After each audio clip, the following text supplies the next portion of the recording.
Okay, now, so if we're putting pedals on the bike, the first thing we want to do is find the correct pedal for the correct side. So I'd either say right here, right or left, or you can tell by the logo. It's pretty hard to see, but this says spoon and it's facing this way, so you know this is the right pedal. So before you want to put it on, you want to grease your threads. The grease. Don't want to use too much, you just want to have enough so it's not super tight. Now, you want to correct the correct Allen key size. These are an 8mm, but it varies per pedal. So then you're going to want to take it over to your bike. I have ours in a stand, it's easier that way. And first, I like to just kind of hand thread mine in there so I don't cross thread it. Just a little bit.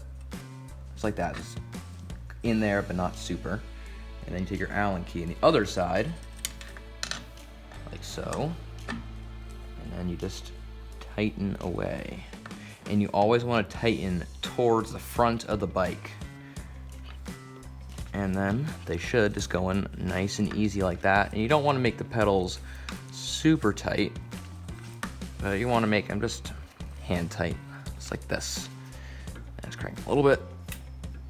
And those are good. And they should spin like that, nicely. And there you go. Pedals are on the bike.